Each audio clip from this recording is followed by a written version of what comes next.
Salut à toi, futur leader de la communication. Bienvenue au sein de cette nouvelle vidéo. C'est William, je suis très heureux de te retrouver aujourd'hui dans cette vidéo dans laquelle je vais t'emmener découvrir le QQO QCP ou le QQO QCCP, qui est une technique qui va te permettre de faire le tour de ton sujet, que ce soit en communication, en marketing, pour un projet de prise de parole, de conférence, ou tout simplement pour faire le tour d'un conflit ou d'une problématique. C'est une méthode très connue, très intéressante, et j'aimerais te la présenter de manière un petit peu décalée dans cette vidéo, parce que j'aimerais tout simplement t'expliquer, hop, le petit chien, j'aimerais t'expliquer tout simplement à travers un exemple concret d'une problématique, et à chaque fois te donner l'abréviation plus un exemple concret dans cette vidéo. Alors, on est parti.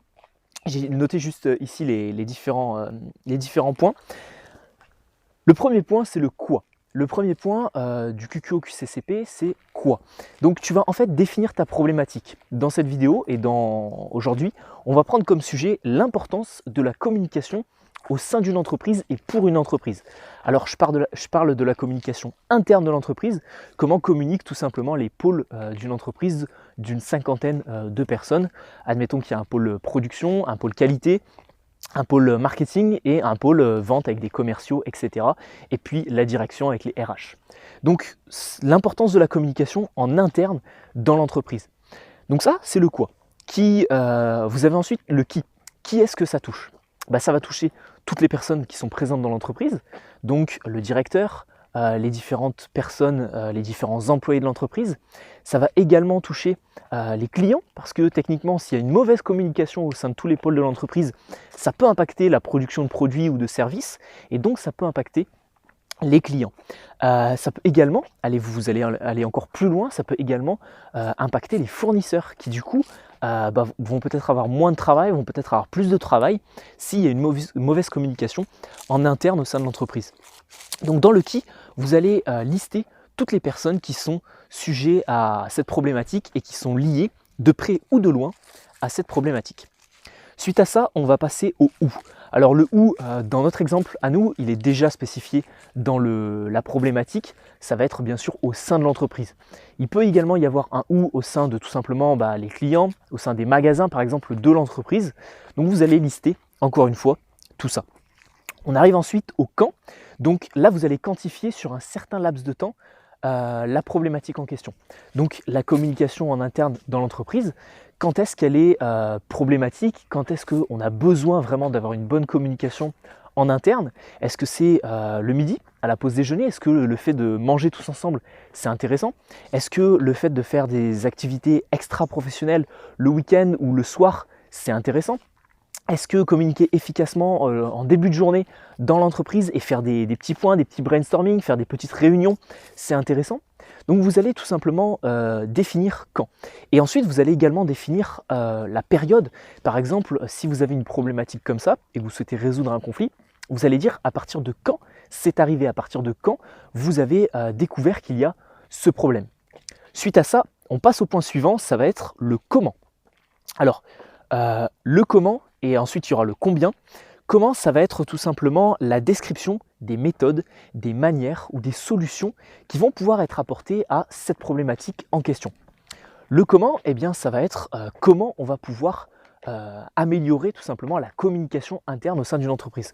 Donc vous allez par exemple dire manger tous ensemble le midi va améliorer la relation d'équipe entre tous les membres de l'équipe. Le comment, ça va peut-être être de mettre en place sur un réseau social, par exemple Instagram, sur par exemple Facebook, sur par exemple LinkedIn, une plateforme qui va regrouper l'entreprise, qui va créer du team building au sein de l'entreprise et qui va faire que les personnes vont pouvoir communiquer efficacement entre elles. Et suite à quoi, vous allez avoir le pourquoi. Le pourquoi, ça va être un petit peu la finalité, pourquoi vous allez faire tout ça, qu'est-ce que ça va apporter à votre entreprise, pourquoi la communication et l'importance de la communication en entreprise, c'est quelque chose de vraiment important. Et c'est à ce moment-là où vous allez tout simplement comprendre si oui ou non il faudra mettre en place des actions correctives. C'est-à-dire que si dans le pourquoi on se rend compte que c'est pas utile, c'est pas efficace pour l'entreprise, bon bah dans ce cas-là, on laisse tomber le projet. Par contre, si justement on se rend compte que ça va permettre d'améliorer les relations entre les services d'une équipe, si ça va permettre d'améliorer tout simplement la productivité des salariés en entreprise, et bien là, dans ce cas-là, on va se dire ok, je vais le prendre en compte et dans ce cas-là, on va mettre en place des actions correctives. Alors je tiens également à mettre un petit bonus parce qu'il y a le QQOQCP, mais il y a également le QQOQCCP. Et le deuxième C qui est ajouté, c'est tout simplement le combien.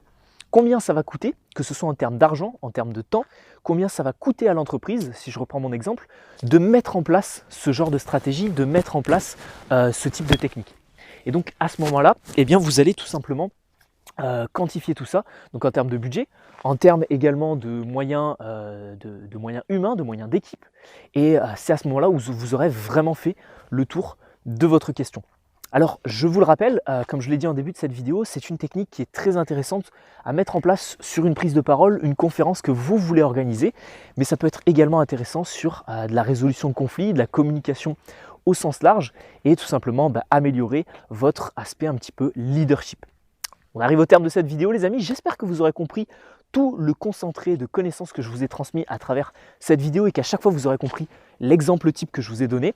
Comme à la fin de chaque vidéo, vous êtes libre de cliquer sur le bouton s'abonner juste en dessous pour recevoir les prochaines vidéos communication que je tournerai au bord du lac d'Annecy ou à d'autres endroits.